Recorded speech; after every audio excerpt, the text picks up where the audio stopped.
You're still listening to the Breakfast Show, and it's time for Say It's on GOCOM, or do I say it's time to actually say it's on GOCOM? And our guest analyst is in the house with me this morning, in person of Rashida Hassan. Good morning, Rashida. Welcome.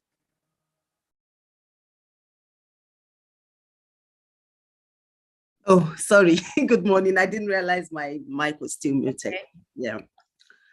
No problem. Today, we want to talk about something quite important, something that affects everyone, whatever color you are, whatever gender, Mm, just something about labeling yeah. that just affect us, Mm, whether you are a man and you are labeled as aggressive, you are a woman, you are labeled as weak, you are this, you are labeled as that, you are from mm, this particular country, you are labeled as poor, you are from that particular, you have that particular color and you are labeled as proud and even accused wrongly.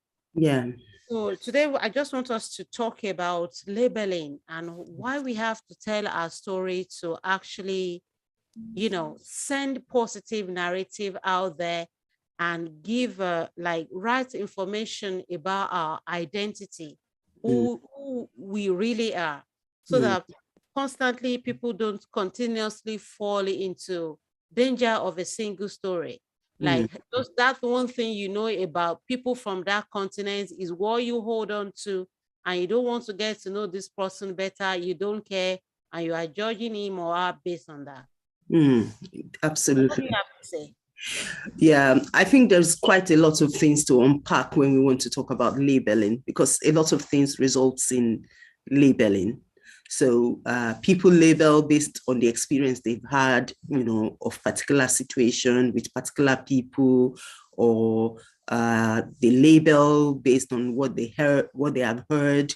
Some labeling is based on nothing but assumption, just assuming that that is the way a particular is. And inside labeling, you also have stereotyping, you have Yeah. racism, you have Yeah.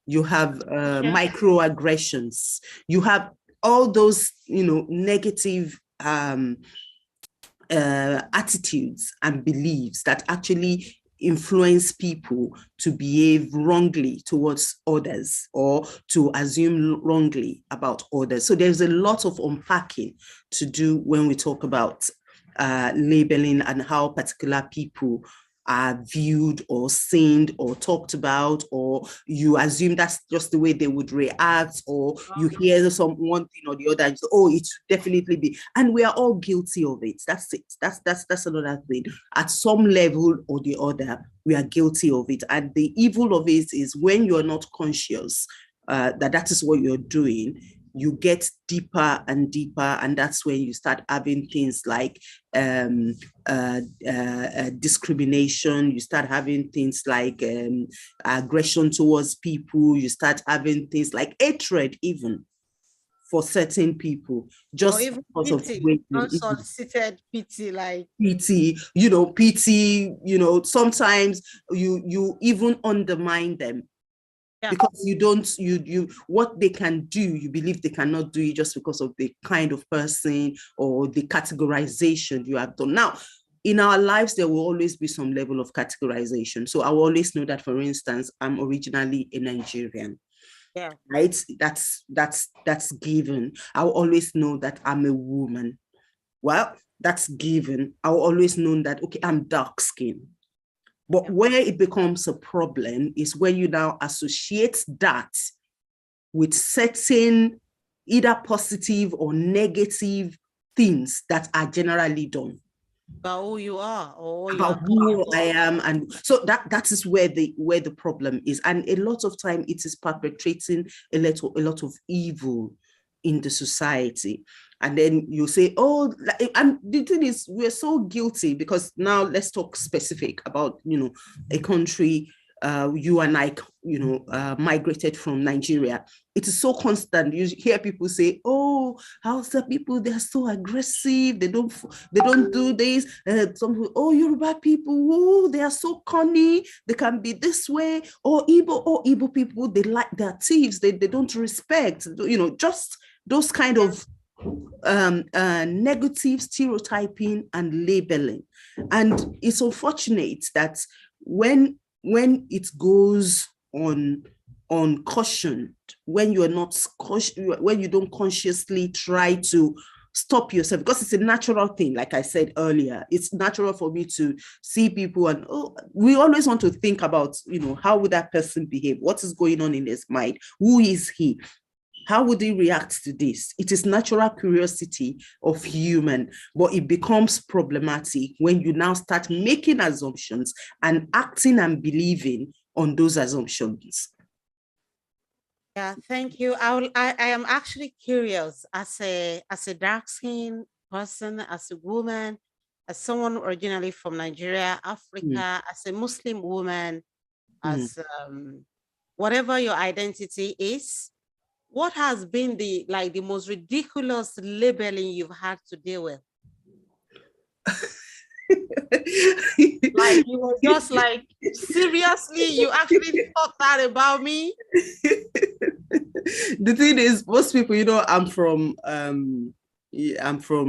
Ogun State, Abeokuta Okay. precisely. And I've heard people say, I've been in a gathering where people, they say, oh, Abeokuta women they don't stay in their husband's house. Oh my God, what a coincidence. I'm actually from No, Abeokuta no, as they well, can't. and I've had that like a billion You times. And understand? They said they can never keep a home. They will always have to, and move from one husband to another. you understand? And each time I just hear people talk about that thing, I just like, really? Do you really think so? Because I'm originally from Abeokuta, but the truth is I never even lived there, right? Yeah. So even if it's a cultural thing that influences people to do that, then I've not even been so exposed to that culture. Naturally, I'm somebody who likes to conserve relationships. Even when I have friends, even if I don't see them 100 years, the moment I see them, I still, have this affiliation I want to pick up. So Yeah. naturally, even if you're thinking, okay, so there's something in the blood of people who have linkage, you understand? That thing obviously is not in my blood. So that's just a very funny and ridiculous one. But there are loads and loads and loads of it. Like people see, for instance, people in a job, they are usually not educated. And then when you start speaking and you're talking, and it's not even about speaking English language, it's even about talking about issues and actually showing that you're knowledgeable, and people will be like, oh, with a Really? jab on, really? You understand? There are quite a lot of it. Lots and lots of it. Oh, aggressiveness. Oh, Black people, they're very aggressive. You For me, understand? as a covering Muslim lady in broadcasting, I've had to answer questions about you're a Muslim, you cover, and you are in broadcasting. Are you guys supposed to be on TV? Are you guys supposed to talk in public? Are you guys supposed to speak Speak at all. Are you even at supposed to talk all? at all? Are you even not supposed to be inside, like not go anywhere? Your husband has to do everything for you, speak on your behalf. Like I said, seriously, where is this coming from? Yeah, yeah. I've heard people say to me that, oh, I'm sure it must have been your husband that wants you to use the hijab. Or, oh, were you forced to use it from when you were little? Like, did your parents actually make you put on the hijab?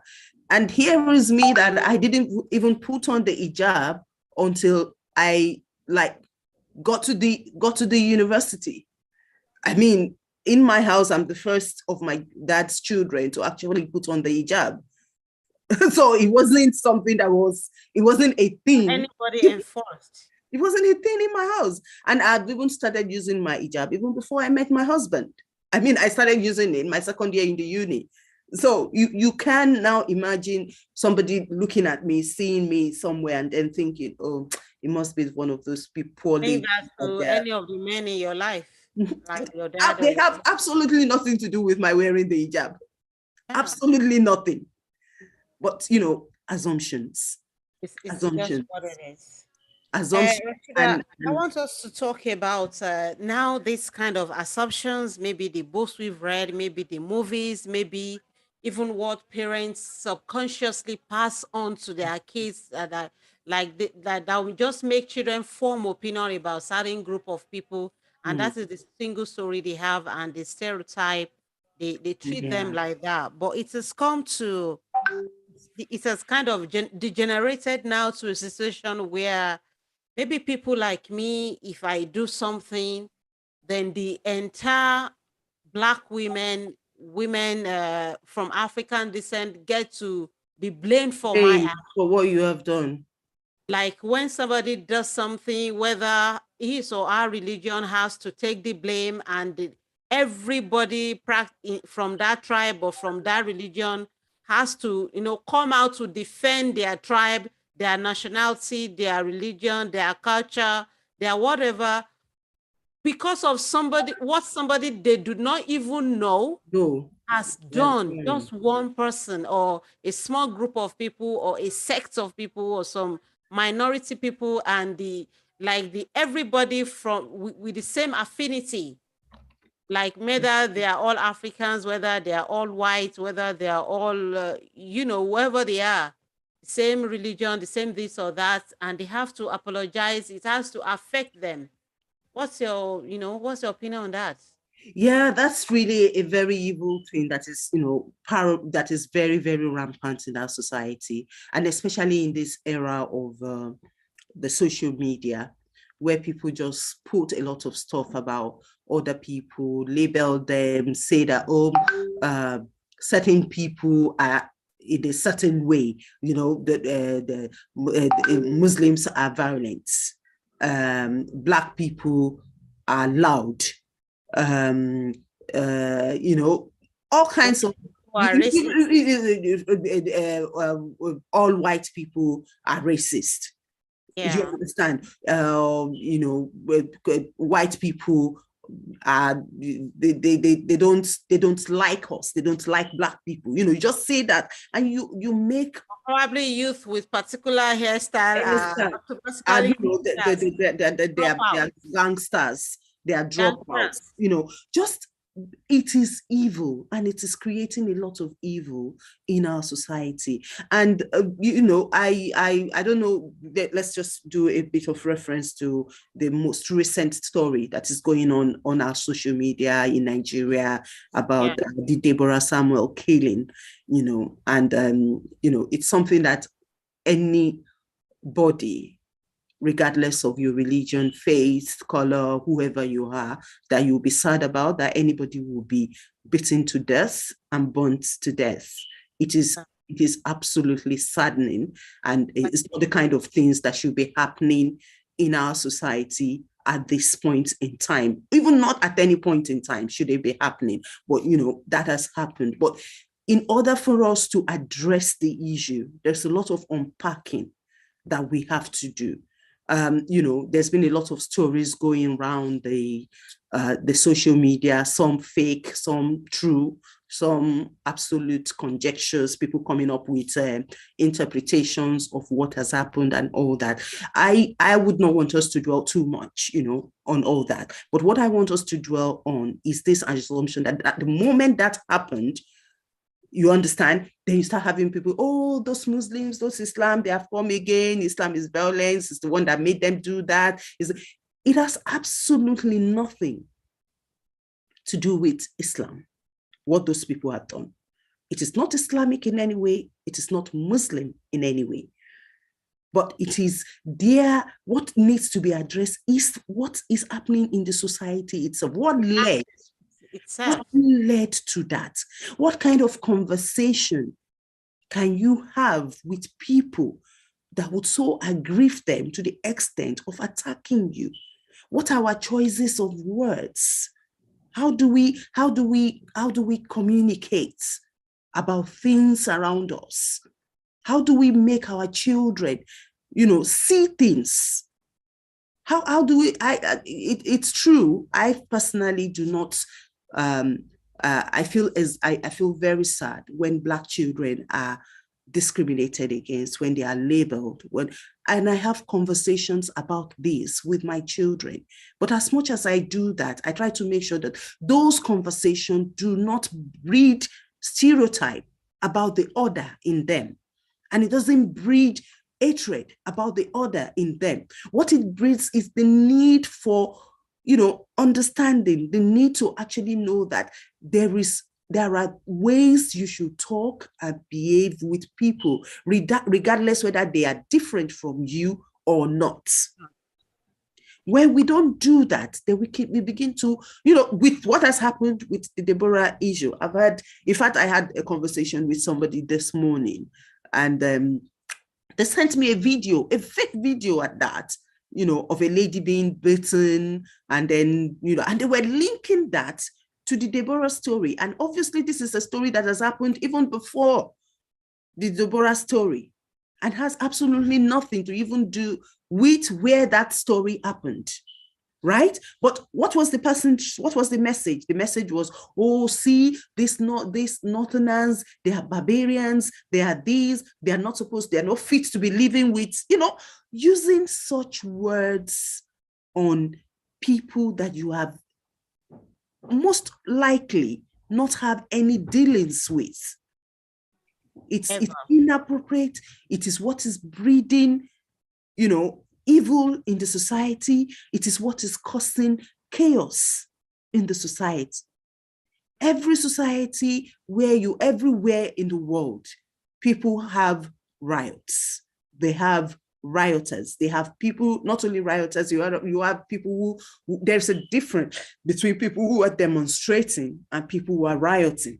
There's a difference between people who are vandalizing and people who are actually, so I know that in every society, those kind of things happen where people take advantage.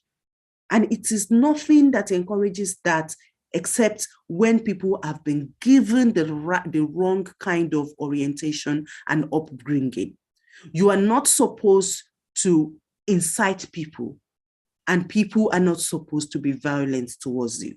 So for you to incite people with your choice of words, that is equally wrong to people being violent against you, right? And to respond with violence is and to equally respond well. is equally bad. So there is a lot of discussions. Yeah, there is a lot of unpacking, a lot of actually trying to reorientate the way we talk with our children about things, about others. When there is no way, unfortunately, that the whole of the world can be a monotheistic community where everybody and everything is the same. It's not possible. It's by the virtue of the nature of the world. We would always have differences. We will always have different opinions. We will always have different culture. We will always have different languages. We have natural things. We have natural differences, just like we have nurturing differences. So we have all these differences, but dealing with the differences is in the way we choose to respect the other people. When things like this happen, like what happened with Deborah, all of us, we are very sentimental because we all know that, the ultimate punishment is never okay with everybody. The ultimate, where you actually see somebody lose life. Life itself is sacred, right? So we all feel sentimental. We all feel hot. We all feel we should condemn. We all feel we should, say that, what has happened is wrong, and rightly so, we should. But even in doing that, we should also look at what led us to that and how can we avoid it. And one of the ways to avoid it is in us bringing up our children, talking amongst ourselves in a way that is respectful of one another, regardless of the differences that we have. Thank you so much for that, Rashida.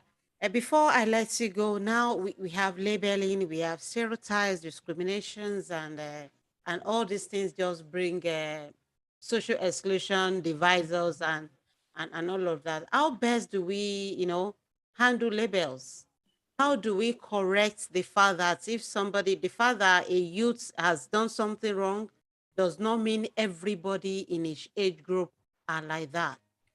The Mm. fact that a white person has said a racist word to me Does not mean all white doesn't mean people are racist. my neighbor is equally racist, or Mm. I should assume my neighbor is now my enemy because I face racism at work. Like, if a Muslim has done something wrong, like automatically is done, it doesn't mean all Muslims are complicit or are in support of the evil act or whatever crime somebody has committed.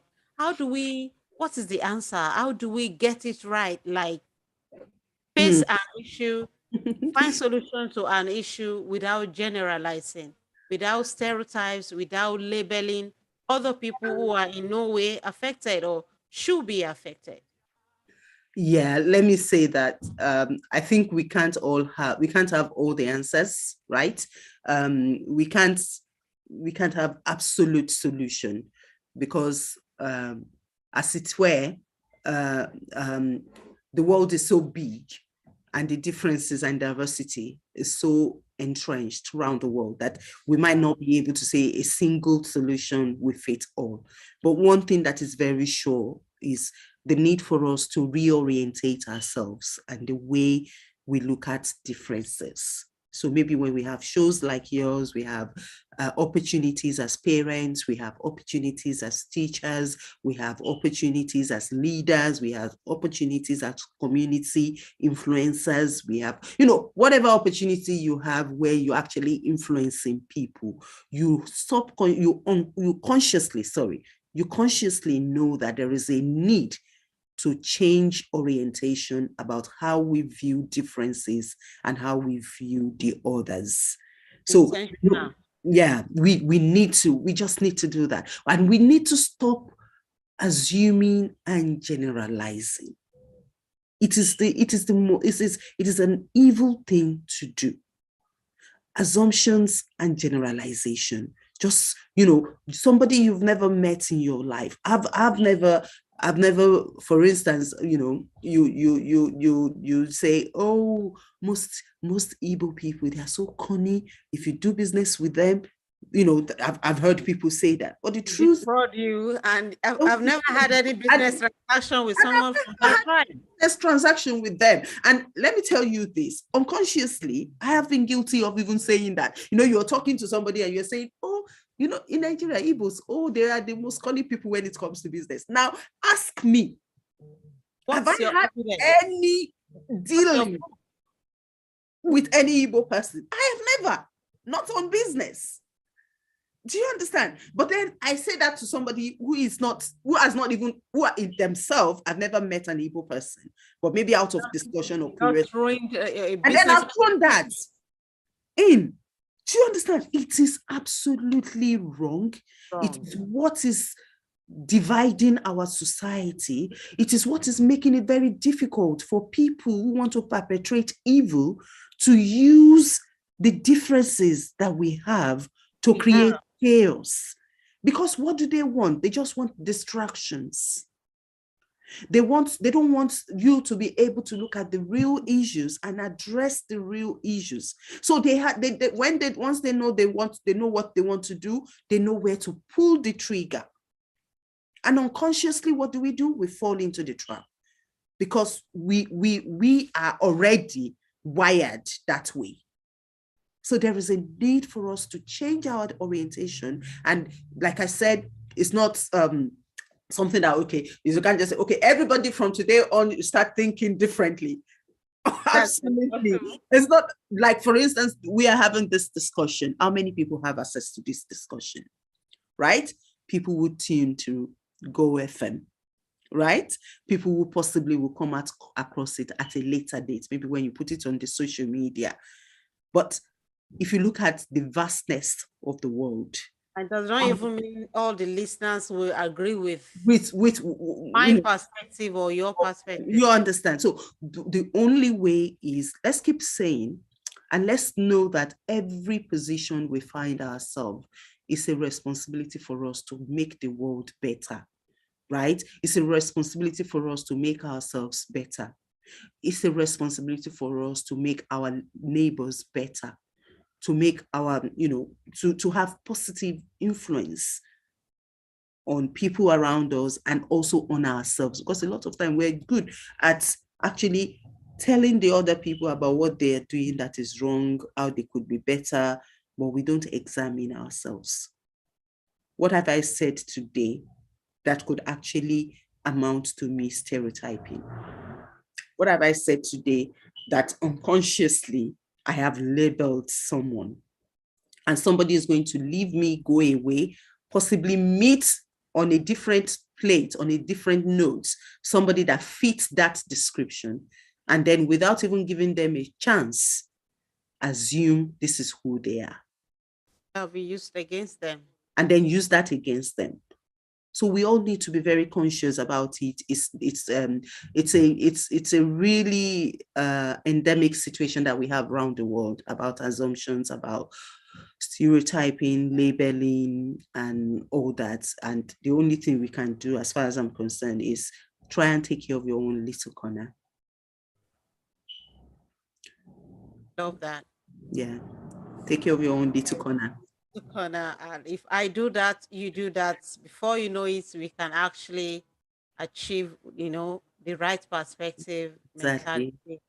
And Exactly. thank you so much, Rashida, for Yeah. having this conversation. I think is very Thank you important, for just having like me. a reminder for everybody that we are diverse. We have our differences, but in a progressive society, we need to see beyond differences and come together and work toward development of our community. And like you said, I like your end notes. Take care of your corner, and if I take that up, take care of my corner. Everybody does that. We Yeah. can do better. Yeah. Thank you so Thank you. much Thank you for very much for having me. being here, and Yeah. looking forward to joining you again probably next Monday to Okay. look at Thank you. another topic. All You right. have a lovely day. You too. The Bye. breakfast show continues. Thank you for staying tuned.